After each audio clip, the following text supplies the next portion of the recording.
It's over, and nobody saw it coming. Kirk Frost and Mendeecees Harris, the kings of love and hip-hop, have just been blacklisted from reality TV forever. Not benched, not suspended, blacklisted. Their names wiped from production rosters. Their contracts shredded, their phones gone silent. The same cameras that once made them famous have now turned against them. And the world is demanding to know why. Sources close to the show describe the moment as pure chaos. It started as a private meeting, no audience, no cameras, just cast members trying to clear the air. But in the world of reality TV, peace never lasts. Tempers flared. Voices rose. And then, in a moment no one could believe, the unthinkable happened. Fists flew. Chairs crashed. Security swarmed. It wasn't scripted. It wasn't staged. It was raw, violent, and all too real. But here's where it gets darker. Someone in that room was secretly filming. Within minutes, that footage was leaked. Grainy, shaky, chaotic, but clear enough to see everything.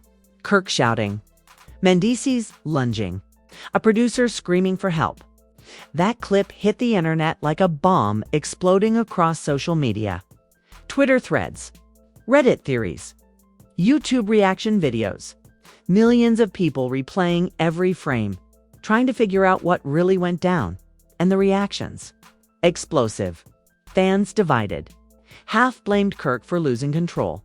The other half swore Mendeecees pushed him too far. But nobody could deny one thing. This wasn't just drama anymore.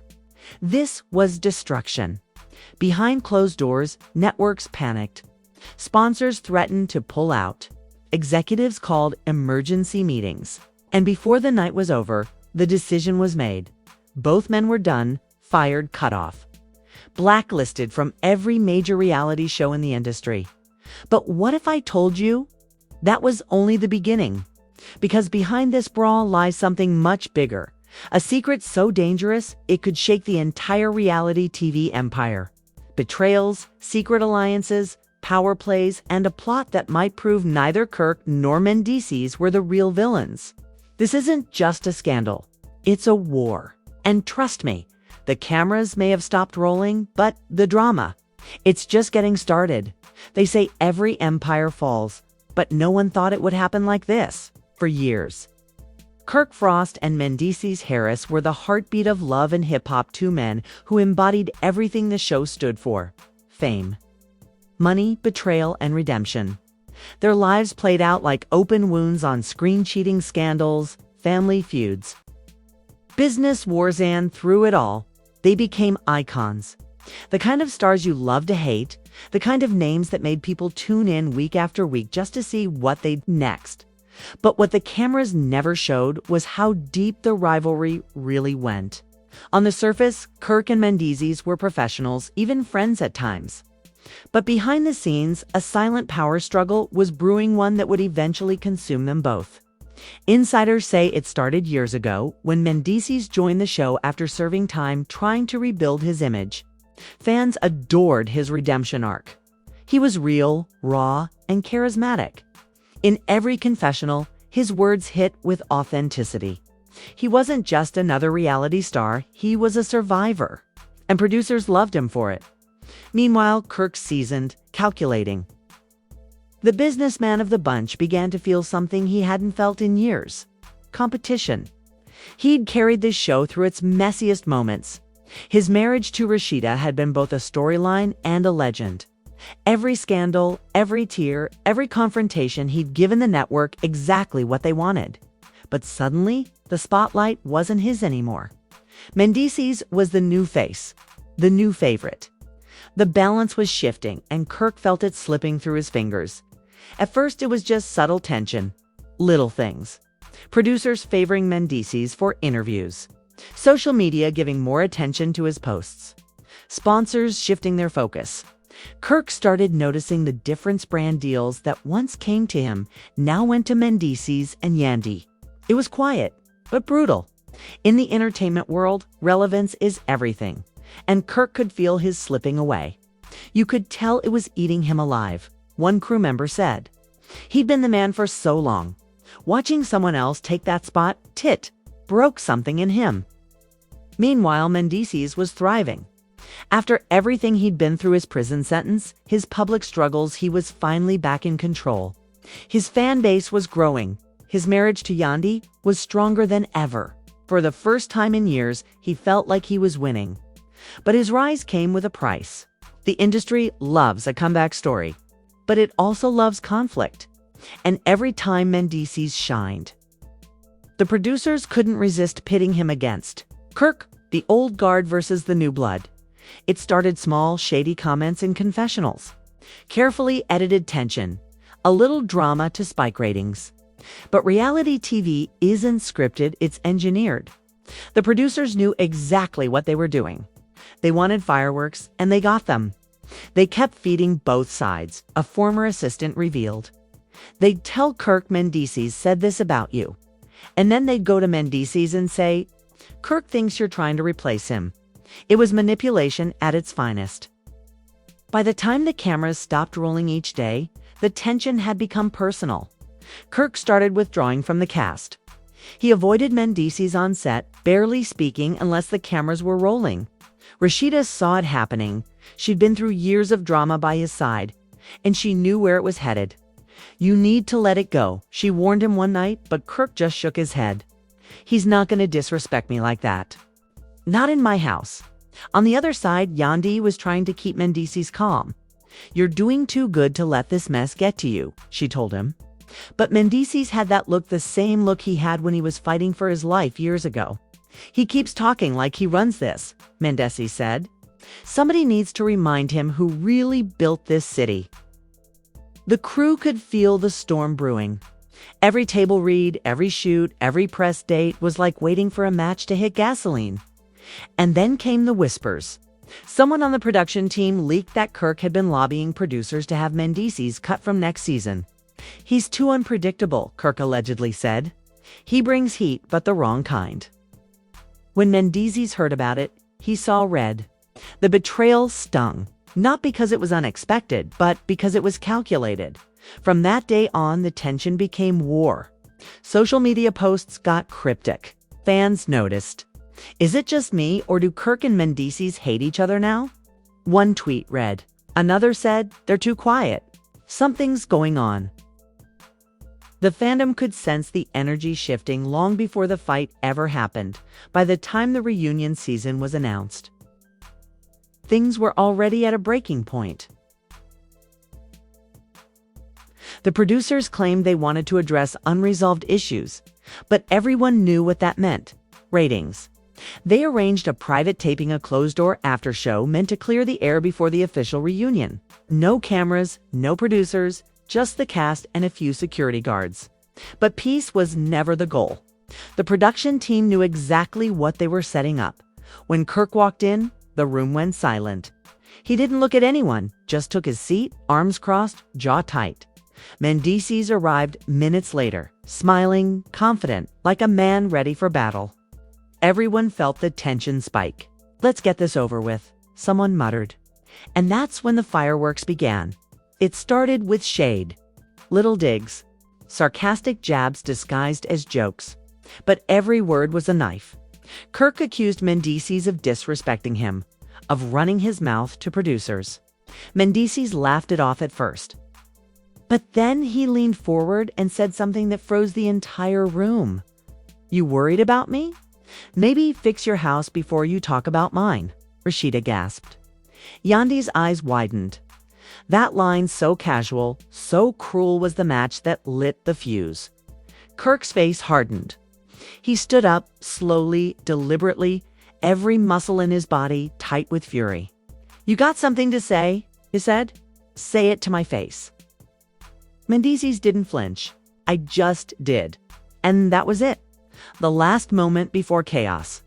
Every bit of tension, every insult, every rumor from the past few months exploded in one violent instant. Chairs toppled. Shouts filled the room. And the moment the first punch flew, reality TV.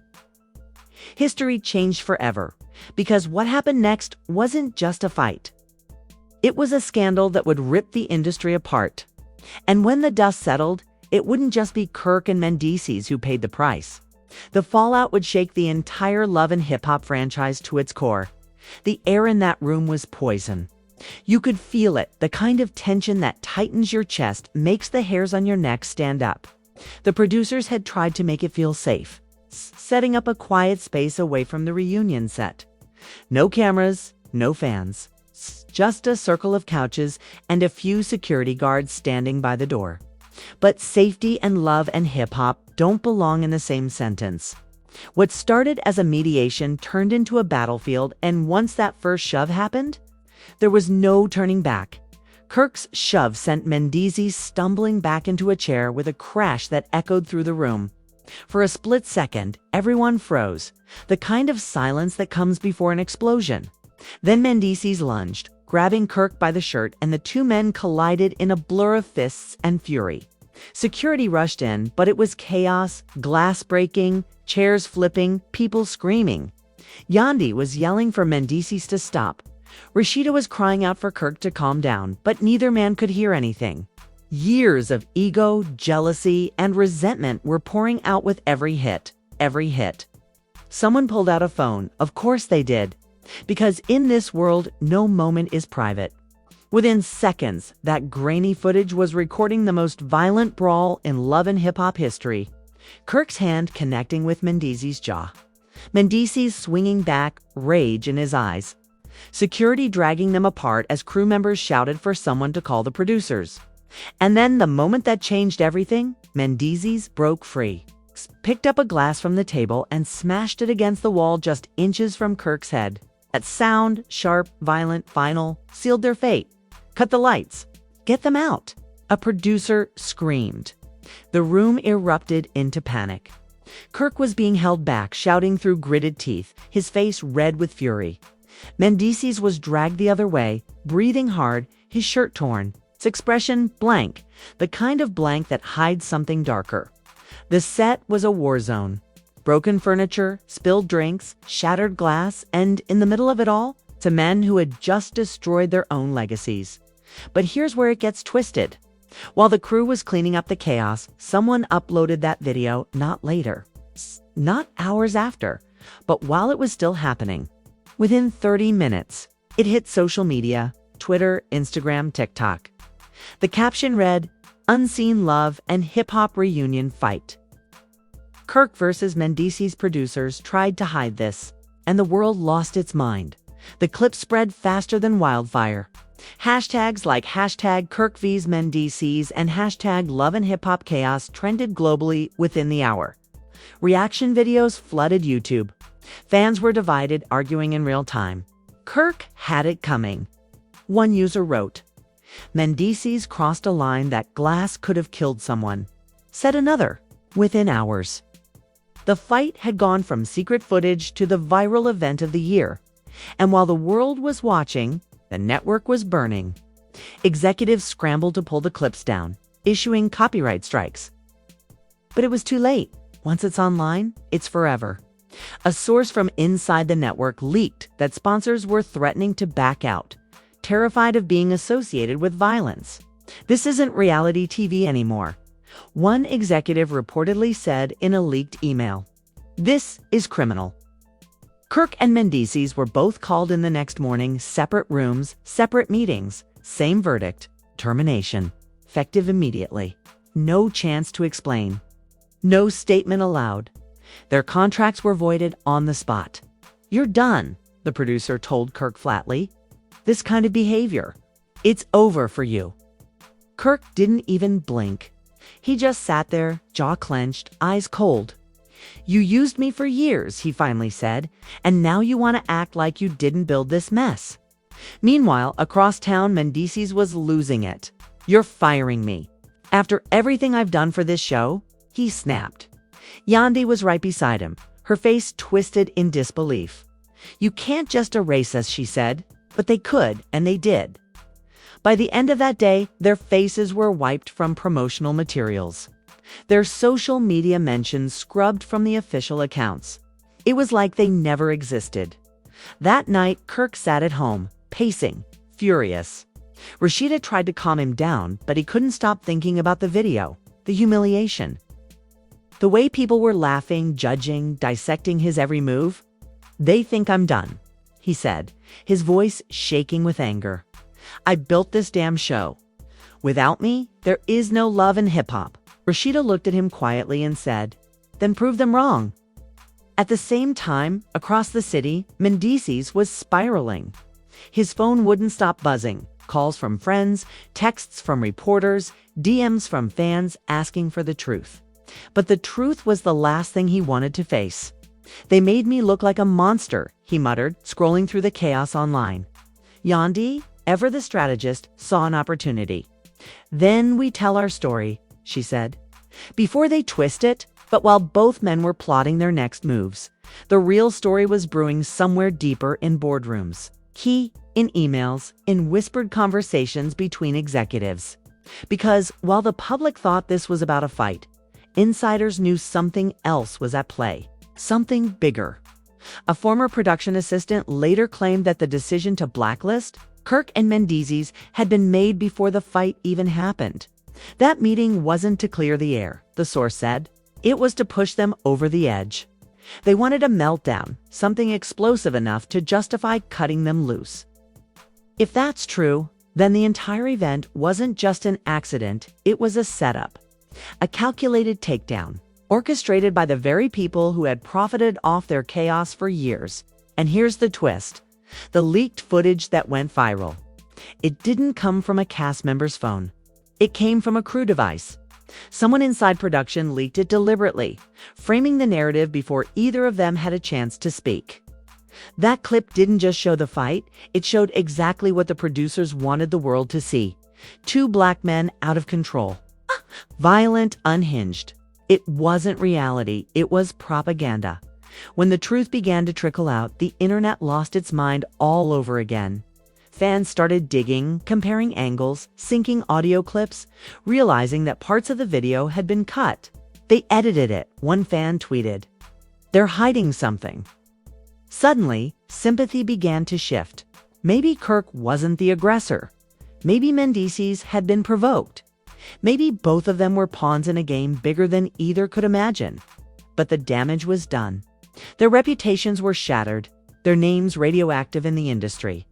And just when it seemed like things couldn't get any worse, another leak hit an email thread between executives, casually discussing liability removal and contract phase. The timing was too perfect, too deliberate. Someone had wanted them gone, and now the world was starting to ask why.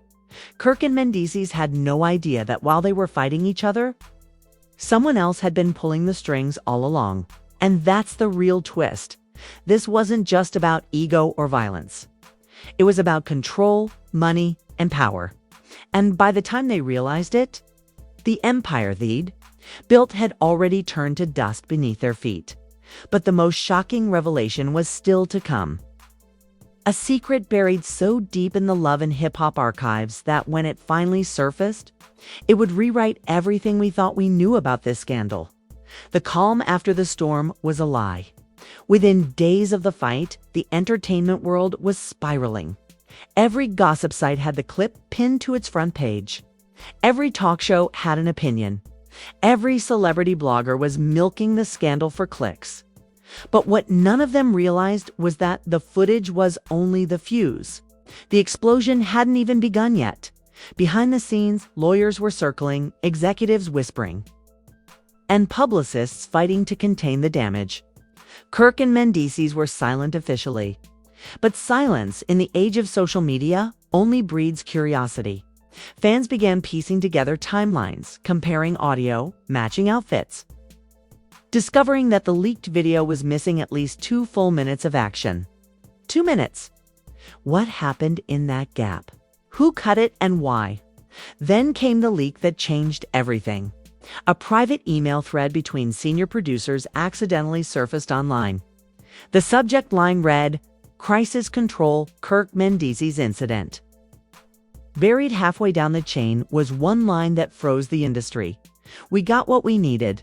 Time to move forward with replacements." The implication was brutal. The fight everyone thought ruined the show might have been the plan all along. Someone had wanted chaos.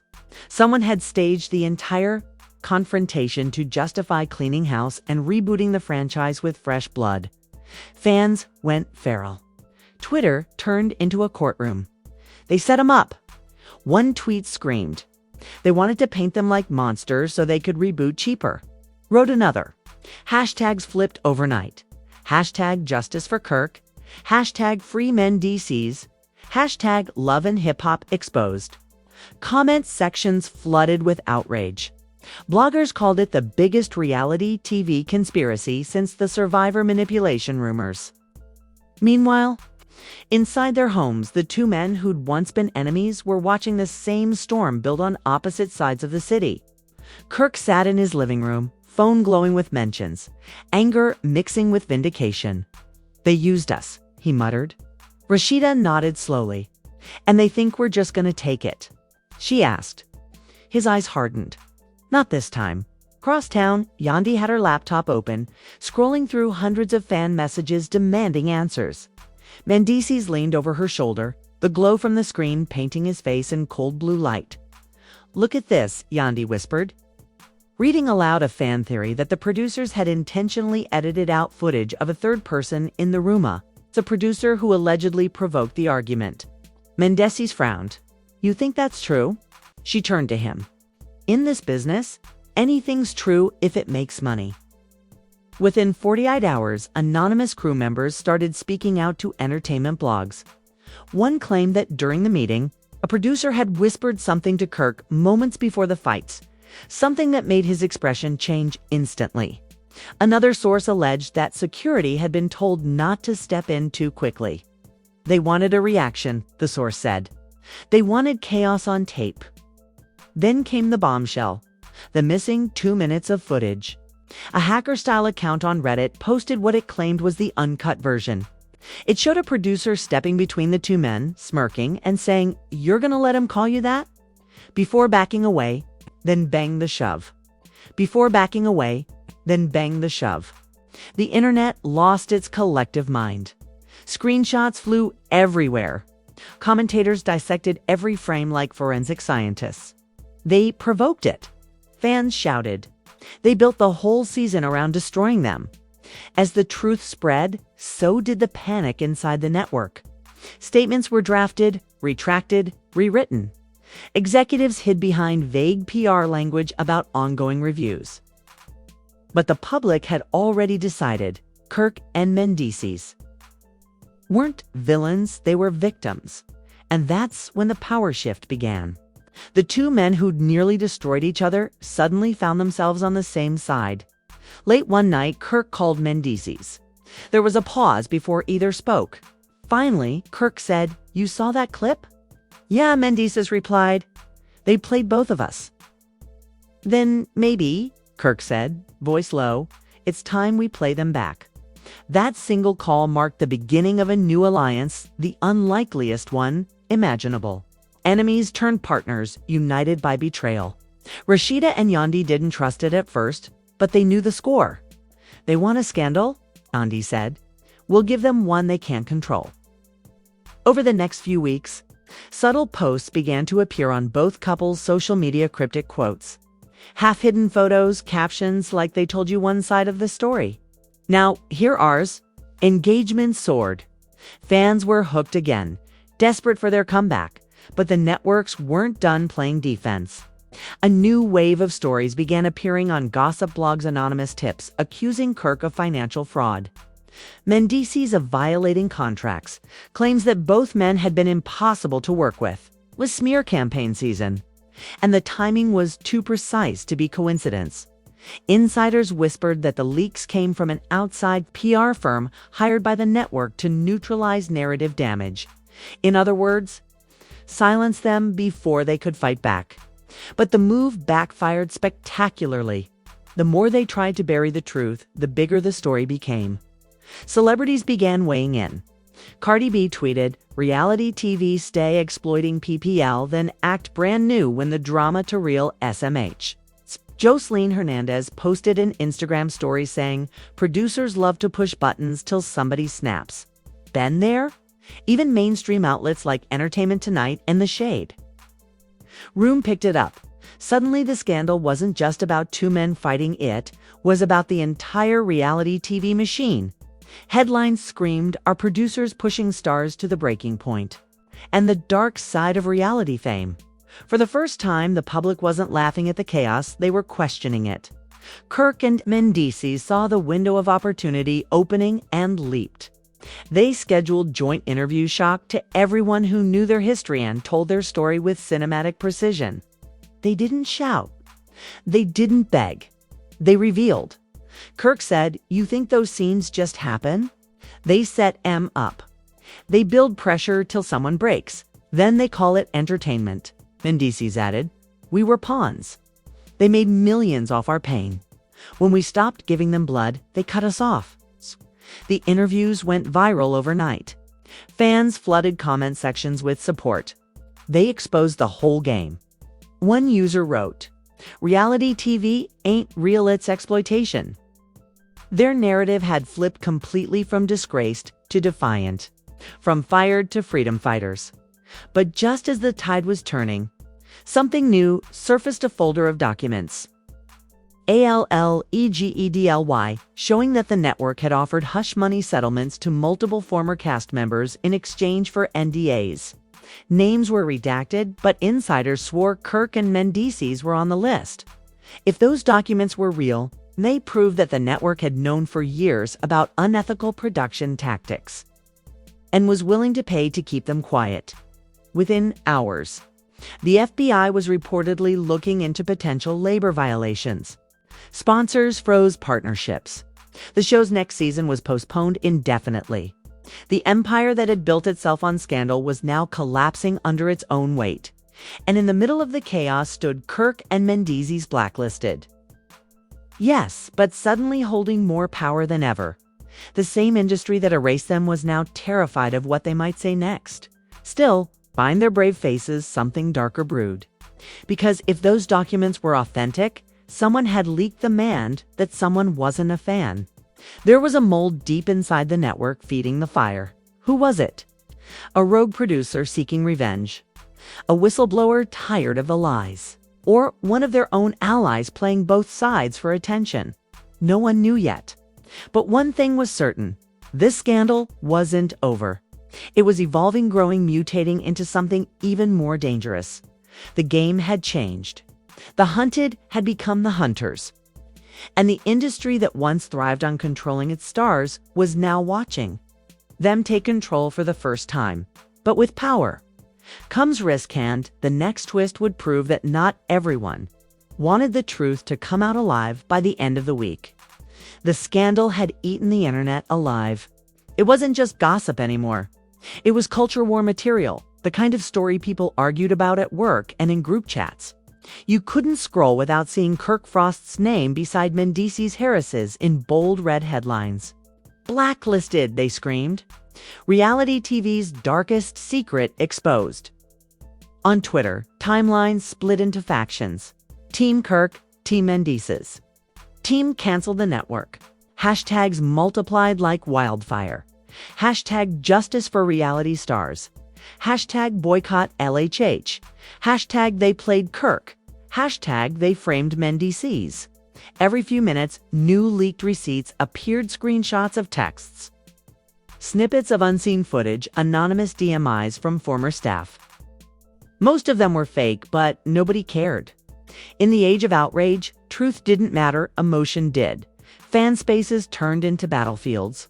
Some called the men victims of a greedy system that had pushed them to their limits. Others accused them of rewriting history to dodge accountability. If they can't handle the heat, stay off camera, one viral post read. But another hit back harder. They were the heat. Producers lit the fire and then blamed the flames. The drama leaped from phones to television. Morning shows dissected the scandal with practiced sympathy, pretending not to enjoy every second. Talk show hosts grinned while asking, "Is reality TV too real?" Former castmates were booked overnight. Stevie J shook his head on live TV. "I've been there," he said. "They tell you to go crazy, then act shocked when you do." His clip hit 1 million views before lunch. By now, the network was drowning. Sponsors demanded distance. Advertisers paused campaigns. One brand released a sterile statement about reevaluating partnerships to align with company values. Translation? They were running for cover. Executives held emergency calls at 3 a.m., trying to stop the bleeding. Someone suggested rebranding the show completely new name, new cast, new city. But every idea died the same death: public hatred. The audience had smelled blood and forgiveness wasn't trending. Meanwhile, Kirk and Mendeecees found themselves in a strange new limbo. They were officially unemployed, unofficially infamous, and more relevant than ever. Every podcast wanted them. Every blog begged for exclusives. Some offered serious money for behind-the-scenes details. They turned us into villains, Kirk said in one interview. Now they'll pay to hear how the story really ends. That single quote became a meme. Edits flooded TikTok. Slow-motion footage of Kirk speaking, dramatic music swelling. Captions reading, "They built me, then buried me." Millions watched. The algorithm couldn't resist. Mendeecees, meanwhile, leaned into authenticity. He went live on Instagram one night, sitting in a dimly lit room beside Yandi, his voice low and calm. "You think we perfect?" He asked the 200,000 viewers watching. "We not, but we real." And they hate real. The chat exploded with heart emojis and fire symbols. For a moment, the internet that once condemned him felt like a church congregation. Forgiving and wild. But for every supporter, there was a critic sharpening knives. Bloggers accused both couples of playing martyr for clout. A leaked email showed their new publicist pitching a docuseries about life after cancellation. Suddenly, people wondered, were they fighting corruption or orchestrating the comeback of the century? They're marketing their downfall. A headline sneered. Inside the industry, fear spread faster than sympathy. Casting agents quietly updated blacklists. Producers whispered warnings, "Don't touch them. They sue." Networks froze deals, terrified the next blow-up would land on their set. Nobody wants to hire a lawsuit. One exec confessed anonymously. That sentence traveled through Hollywood like a curse. Then the unthinkable happened. Ratings for Love and Hip Hop reruns skyrocketed. The scandal had made nostalgia profitable again. Viewers rewatched old seasons looking for hidden signs of manipulation. They slowed footage, analyzing editing cuts, spotting the invisible hand of production. Every frame became evidence. YouTube commentators uploaded hour-long essays titled "How VH1 Broke Its Own Stars." The pressure worked. Former castmates began breaking silence. Some confirmed the allegations of producer interference. Others denied them, afraid of losing residuals. One anonymous insider said the blacklisting of Kirk and Mendeecees was damage. Control for years of exploitation. Another claimed the company had drafted NDAs so airtight that even admitting their existence was a violation. The more people talked, the guiltier the network looked. Public outrage turned into activism. Petitions demanded investigations into working conditions on reality shows. Fans urged celebrities to boycott the franchise entirely. A week later, union representatives announced they were reviewing contracts for unscripted talent protections. What began as a gossip scandal was morphing into a labor movement, and it all carried two names: Kirk Frost and Mendeecees Harris.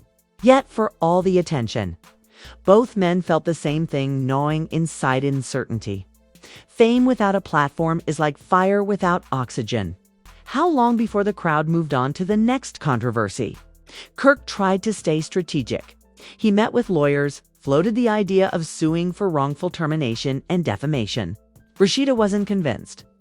"Every headline keeps you famous," she said softly. "Are you sure you want to end the show that made you?" Across the country, Mendeecees battled the same question. Yandi pushed for independence, start a podcast, a YouTube channel, a lifestyle brand. "We control the narrative now," she told him. But he couldn't shake the fear that their newfound freedom was just another trap. That the same audience chanting justice today would be bored tomorrow. Still, momentum was unstoppable. By the end of the month, their combined live stream announcing a new project reel. Raw, unfiltered, broke 1 million views in an hour. They didn't give details, just promises. No scripts, no edits. No producers telling us what to say. The crowd went wild. Commenters called it the beginning of a revolution. The network tried one last counterattack, a glossy press conference claiming the leaked emails were fabricated and that both men had violated behavioral clauses. But journalists weren't buying it. One reporter asked point blank if the footage was fake. Why fire them before reviewing it? The spokesperson stammered, smiled, and changed the subject. The clip went viral again, and then came the bombshell no one expected: another leak. This time from a rival network executive boasting in a private message, their careers are finished. No one will touch them again. Screenshots spread instantly. The phrase "no one will touch them again" became a rallying cry. Fans flipped it into merch, tweets, chants. "Touch us now," Kirk posted on Instagram, captioning a photo of himself standing outside his closed restaurant with the words "still standing." What had started as their humiliation had transformed into their resurrection. The more the industry pushed back, the more the public pulled for them. Every attempt to silence them only amplified their voices. Even late-night comedians started joking that the blacklist had backfired. "If this is canceled," one said, "sign me up." But not everyone was laughing. Deep inside corporate offices, powerful people were losing sleep. The lawsuits were inching forward. Journalists were digging. And whispers of federal subpoenas floated through gossip circles. Someone high up wanted the story buried for good. And when powerful people panic, accidents start happening. Phones get hacked. Evidence disappears. That was when Kirk received the anonymous envelope no return address. No note, just a flash drive labeled "Reunion Truth." He looked at Rashida, heart pounding. "You think it's another setup?" he asked. She hesitated. "Or it's proof." Across the city, Mendeecees' phone buzzed with a single message from an unknown number. "You don't know who really leaked that video? The scandal that united them was about to tear something else open, something deeper, older, and far more dangerous than a television show." The world thought it had seen every twist. It hadn't. The real story was still loading. The envelope sat on Kirk's kitchen table like a ticking bomb. Rashida stared at it, arms folded, her voice low. "If this is a setup, we're finished." Kirk didn't answer. He slid the flash drive into his laptop, the screen flickering to life. A folder appeared, no names. Just a single video file labeled "Raw Cam A." He clicked play. Grainy footage filled the screen. The same reunion room. The same chaos, but from a new angle. You could see the producers, the security guards, the camera rigs. More importantly, you could hear everything. A voice off-screen whispered, "Wait till he mentions the contract, then push him." Another answered, "We'll get what we need." Then came the spark. Mendeecees' line about Kirk's marriage, the shove, the fight. The missing pieces were finally there, unedited, uncut. Rashida gasped. They planned it. Kirk leaned forward, jaw tight. "They didn't just plan it," he said. "They orchestrated it." His phone buzzed. An unknown number. A text. "Don't share it. They're watching." He looked at Rashida. "They know." Across town, Mendeecees was pacing, phone in hand. The anonymous message kept replaying in his mind. "You don't know who really leaked that video." Yandi sat on the couch, scrolling through the latest headlines. "Maybe it's another fake lead," she said. But Mendeecees' gut told him otherwise. He opened his laptop to check his email. A new message waited in his inbox. Subject line, "Watch before it disappears." Inside was a link to a hidden drive and the same footage Kirk had just seen. When he pressed play, his breath caught. The camera angle showed everything from the producer's side. You could see a woman in a headset whispering into her mic, nodding to a director just before Kirk lunged. And on her lanyard was a name tag. Mendeecees froze. "No, No way, Yandi leaned over. Who is it? He zoomed in, eyes narrowing. It was someone they both knew, someone they had trusted. The producer's name was Tanya Reeves, a mid-level executive who'd worked with them since their first seasons. She'd laughed with them, hugged their kids on set, promised to protect their images. But behind closed doors, Tanya had been working with the network's legal department to cut veteran salaries and bring in cheaper talent. The fight hadn't been an accident, it was bait. Kirk and Mendeecees were just pawns in her plan to reset the franchise and save millions. Kirk called Mendeecees immediately. No hostility, no hesitation. You saw her? Yeah, Mendeecees said quietly. She played us both. Silence stretched between them, heavy and electric. Then Kirk said, it's time everyone else saw it too. They didn't call their publicists. They didn't alert lawyers. They went live, simultaneously. 2 separate live streams that merged into one viral storm. Kirk opened with a simple line. You saw what they wanted you to see. Now here's what really happened. Then the screen split his feed beside Mendeecees and they pressed play. Within minutes, hundreds of thousands of viewers joined. Comments flew like confetti. What is this? They got receipts. Yo, that's the producer. The footage played in full. The manipulation, the whispers, the deliberate setup. By the time it ended, the internet was shaking. Hashtag Tanya Reeves trended worldwide. Inside network headquarters, panic erupted.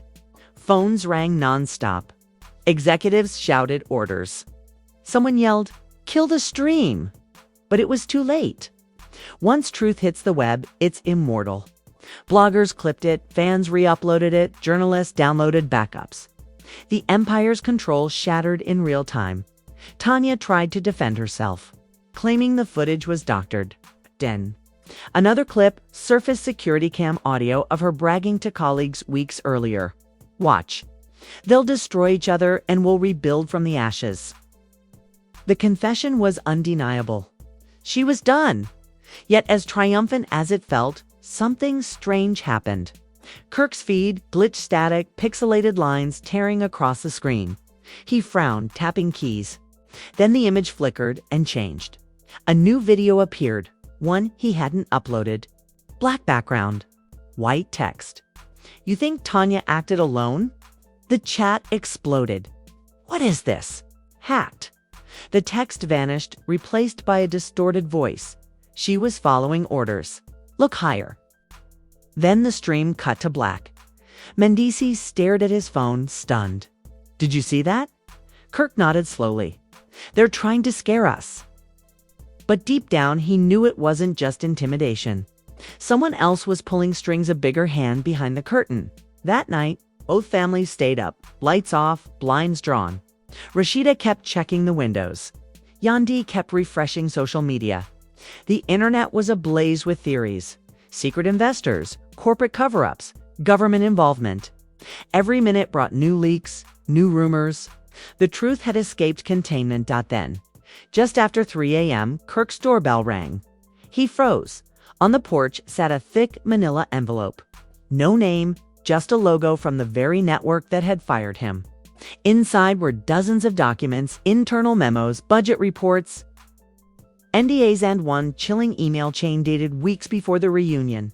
It read, "Confirm Tanya's team has provocation script ready. Ensure security delay for impact. Legal pre-approval complete." They hadn't just expected a fight, they'd legally prepared for it. Insurance policies, settlement clauses, even replacement cast lists were signed before a single punch was thrown. The entire downfall of Kirk and Mendeecees had been storyboarded like a season finale. When dawn broke, the men met again in secret, away from cameras and fans. "They wrote our ending before we even lived it," Kirk said quietly. Mendeecees nodded. "Then we write the sequel." Together they outlined their next move, a documentary exposing everything: the contracts, the manipulations, the emotional toll.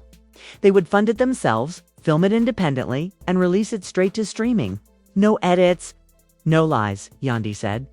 Rashida added, "And no one owns us this time." But as they spoke, phones buzzed again. Messages from anonymous accounts threatening lawsuits, hinting at serious consequences. Then one final text arrived on both phones simultaneously. You expose this, you'll never work again. Anywhere. Expose this, you'll never work again. Anywhere. Kirk stared at the message, smirked, and hit record on his camera. You already said that? He muttered. The screen fades there. The end of the leaked version that spread across Reddit hours later. Nobody knows what happened next. Did they release the documentary? Did the network silence them again? Or did they disappear before the premiere? Fans still argue about it in comment sections. Some swear the film exists under a new name on a hidden streaming site. Others claim both men were forced into settlement deals so massive they can never speak publicly again. The truth is tangled in contracts, NDAs, and fear. But one thing's certain, reality TV will never feel the same.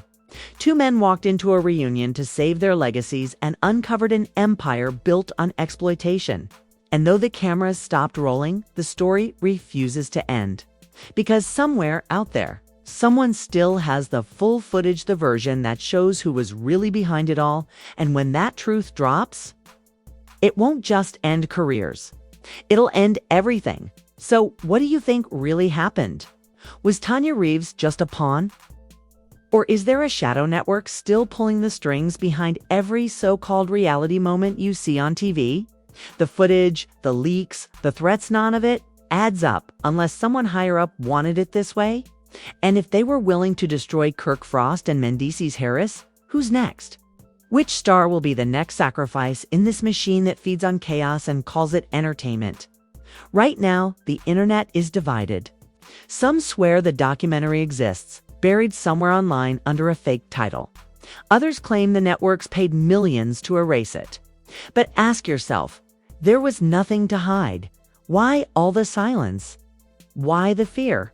Why the threats? Drop your theories below because the world deserves to know. Was it greed? Was it control?